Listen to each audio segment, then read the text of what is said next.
नमस्कार, मैं जितेंद्र शर्मा। आज हम एक व्यक्ति की बात करेंगे। आज हम एक इंसान की बात करेंगे। आज हम एक ऐसे व्यक्ति की बात करेंगे जो ना कोई विशेष व्यक्ति है, ना ही कोई विशिष्ट व्यक्ति है। वो एक इंसान है, एक आम इंसान। वो हमारे जैसा इंसान है, वो आपके जैसा इंसान है। वो जैसे लोग होते हैं वैसा ही इंसान है, लेकिन इंसान बड़ा अजीब है, इंसान बड़ा दिलदार है। आज हम ऐसे इंसान की बात करेंगे जो खुलकर लोकतंत्र को बचाने की बात करता है, वो खुलकर प्रकृति को बचाने की बात करता है, वो खुलकर जल जंगल और जमीन को बचाने की वकालत करता है बिना वकील हुए। वो खुलकर इस सृष्टि को बचाने की बात करता है, वो खुलकर नदी नाले तालाब भाप क्षेत्रों को भूमाफियाओं से मुक्त कराने की बात करता है। आज हम एक ऐसे इंसान की बात करेंगे, वाकई आप भी उसके बारे में जब जानोगे तो आपको भी बड़ा ताज्जुब होगा कि आखिर ये इंसान, एक इंसान ऐसा कैसे कर सकता है, एक इंसान इतना काम कैसे कर सकता है, एक इंसान इतना बर्डन कैसे झेल सकता है। एक सामान्य इंसान जिसमें विशिष्ट नाम की कोई चीज नहीं है, एक सामान्य इंसान जो हमारे जैसा है, एक सामान्य व्यक्ति जो आपके जैसा है, वो आखिर सिस्टम से क्यों लड़ रहा है, वो आखिर सरकार से भी क्यों लड़ जाता है, वो आखिर एसडीएम, कलेक्टर, पटवारी, एडीएम जैसे तमाम अधिकारियों की खिलाफत करने लग जाता है। वो आदमी जब बोलता है तो यकीन मानिए तो सुनने वालों का तांता लग जाता है, सुनने वाले जमा हो जाते हैं। हमारा कभी कभार पाला पड़ता रहता है उस इंसान से, उस व्यक्ति से, रोजाना नहीं लेकिन कभी कभार जब जनता की बात होती है, जनता की आवाज बनना होता है, या फिर कोई जनहित के आंदोलन होते हैं, या फिर किसी के साथ अन्याय होता है, तो वो व्यक्ति हमको मिलता है और हमसे टकराता है, तो फिर हम उससे बात करते हैं। अब हम जहाँ जाते हैं ना, ये हमें आगे से आगे मिल जाते हैं। ये और कलेश हमारी जिंदगी में रहेगा कि इनको झेलना बड़ा टेढ़ा काम रहता है। अब शासन सरकार में बदलनाथ सरकार आ गई, तो ये क्या हो रहा है? ये राजस्थान नहीं रेतिस्तान हो गया है। शॉट के लिए निकली, उसे कुछ गुंडा सामाजिक तत्व उठा ले गए, सामूहिक रेप करते हैं, बलात्कार करते हैं और छोड़ जाते हैं। राजतंत्र आ गया, लोकतंत्र खत्म हो गया। जयपुर में गलता गेट इलाके के अंदर गोवर्धनपुरी के रहने वाले राकेश की बात करते हैं, राकेश मीणा की बात करते हैं। यही वो व्यक्ति है जो कि इतनी सारे काम करता है जिसके बारे में हमने बताया। हालांकि राकेश मीणा से अब इनकी पहचान आमजन हो गई। आपके जेहन में आ रहा होगा कि आखिर आमजन क्या है। देखिए, आम जन की बात करते करते, आम जन की बात करते करते, आम जनता की बात करते करते, आम जन के मुद्दे उठाते उठाते, आम जन के लिए लड़ते लड़ते, आम जन की समस्याओं की, जन पीड़ा को निवारण करते करते ये व्यक्ति अब राकेश मीणा से राकेश आम जन हो गया। तमाम जगह इस व्यक्ति की पहचान राकेश आम जन के रूप में होती है। आज तमाम आंदोलन को बार बार डैमेज करने का प्रयास किया जा रहा है। मांग क्या है जी, मांग इंसाफ की मांग है। और मांग क्या है? दोषियों को सजा और इंसाफ। एक कोई अभिशाप है किसी देवी का, उस देवी को लाओ, उस भगवान को लाओ, उस दारू बोने को लाओ। सर्व समाज, चाहे वो जिंदा हो, जो मुर्दा हो, उसका स्वाभिमान जिंदा हो, उनको यहाँ पर इंसाफ के लिए इस यलगार में, यानी कि आपका ये कहना है। आपने भी अगर हमारे चैनल पर इंटरव्यू देखे होंगे तो हम भी राकेश आमजन कहकर संबोधित करते हैं। यहाँ तक कि सरकारी कागज भी आमजन के नाम से इंडिकेट करते हुए आते हैं। आखिर आमजन ऐसा क्यों करते हैं? आमजन को क्या मिलता होगा? यहाँ कोई इस तरह के जो काम करते हैं आमजन, तो वहाँ पर कोई इनकम आय के सोर्स तो है नहीं, कोई कमाई तो मिलती नहीं है कि साहब भूमाफियाओं से लड़ते हैं, या फिर कलेक्टर वगैरह से लड़ते हैं, या फिर इनकी शिकायत करते हैं। जल जंगल जमीन को जब बचाने की कवायद की बात आती है, या जनपीड़ा के रूप में जनता की निवारण के जो काम करने होते हैं, या इसके अलावा तमाम आंदोलनों पर गला फाड़ फाड़ कर चिल्लाते हैं, तो इससे कोई कमाई तो होती नहीं है। तो फिर आखिर ऐसे में ये आमजन ऐसा क्यों करते हैं? इन भ्रष्ट अफसरों ने जनता का जीना हराम कर दिया। और उसके बाद वो मामला हुआ था, उसके बाद ध्वस्त कर दिया। क्या हुआ? आइए, क्या हुआ? इधर ही तो, यहीं तो, साइड में चलो आइए, कोई नहीं इधर। कोई बात नहीं कीजिए, बताइए, अनुशासन रखिए, हो सकता है कोई प्रॉब्लम हो जाएगी कोई। और जब उनकी नौकरी पे खतरा होता है, उन भ्रष्ट माफिया अफसरों की नौकरी पे खतरा, हम जो है आप उधर ये आप किसका बिना ये नाम इसका यहाँ का व्यापारी, कोई बात नहीं, व्यापारी नहीं है, आंदोलन।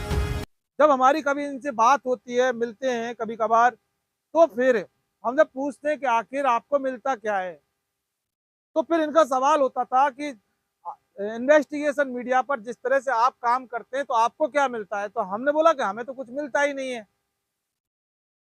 हमें कोई कुछ देता भी नहीं है और हमें कुछ मिलता भी नहीं है। तो इसी तरह से हमारे ही जवाब का जो जवाब है वो राकेश आमजन हमें देते हैं कि मुझे भी कुछ नहीं मिलता, मुझे भी कोई कुछ नहीं देता, लेकिन मुझे मिलता है तो सिर्फ और सिर्फ सुकून मिलता है, मुझे शांति मिलती है। ये व्यक्ति लोकतंत्र को बचाने के लिए, संविधान को बचाने के लिए गलत का खुलकर विरोध करता है और संदेश देते हैं, आम जनता को भी संदेश देते हैं, खुलकर विरोध करिए गलत का। जो माफिया राज है उसकी जो मेन अभी जो नजर है वो जल जंगल जमीन प्रकृति की ओर है। इस पर माफिया अवैध कॉलोनी बसा के करोड़ों अरबों रुपए कमा रहा है। आखिर इस माफिया की हिम्मत कैसे हो जाती है? बंद कमरे का तो खेल है नहीं है ये। कोई भी माफिया को पनपाने के पीछे वहाँ के स्थानीय प्रशासन का, स्थानीय राजनीति का, नेताओं का, सरकारों का हाथ होता है। अपने बच्चों को भी यही सिखाते हैं, छोटे छोटे मासूम बच्चे हैं, कभी कभार तो मिशन पर भी ले जाते हैं, आंदोलनों में भी लेके जाते हैं। रामगढ़ बांध पर भी लेकर गए थे अपने बच्चे को, डिम्पल मीणा आंदोलन के अंदर भी ले जाते हैं। यानी कि पूरी तरह से अपने बच्चों को भी मजबूत ये राकेश आमजन बना रहे हैं कि गलत का विरोध करिए। तो यकीन मानिए कि जो भी व्यक्ति इनसे मिलने आता है तो सबसे पहला इनका स्लोगन होता है गलत का खुलकर विरोध करें। बड़े विचित्र व्यक्तित्व के राकेश आमजन है, हमें लगा कि आज इनकी बात करनी चाहिए। और लड़ाई भी छोटी मोटी नहीं, बड़े बड़े मगरमच्छों से, बड़े बड़े हाथियों से इनकी लड़ाई। जरा देखिए, पुलिस डिपार्टमेंट से लेकर खनन डिपार्टमेंट हो या कलेक्ट्रेट डिपार्टमेंट हो या फिर माफिया, और माफिया तमाम तरह के जो माफिया होते हैं उनसे सीधा खुल्लम खुल्ला ये जंग का ऐलान करते हैं और उनसे लड़ते हैं। जल जंगल जमीन को बचाने के लिए वे किसी हद तक लड़ लेते हैं।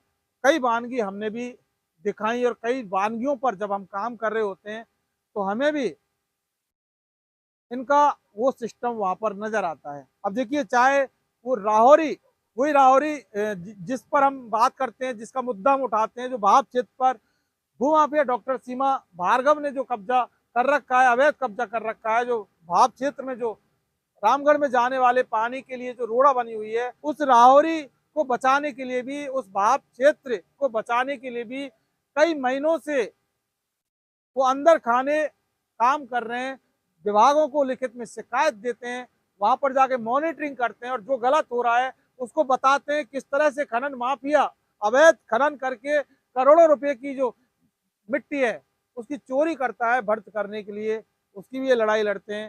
रामगढ़ बांध की भी ये आवाज उठाते हैं। तो इसके अलावा नाला के अंदर भी जो भाप क्षेत्र है बांध का, उस पर भी भूमाफिया कब्जा करके कॉलोनियां काट रहे हैं, अवैध कॉलोनी काट रहे हैं, उसकी भी आवाज उठाते हैं। दबे कुचले लोगों की आवाज उठाते हैं। ऐसे हैं ये राकेश आमजन।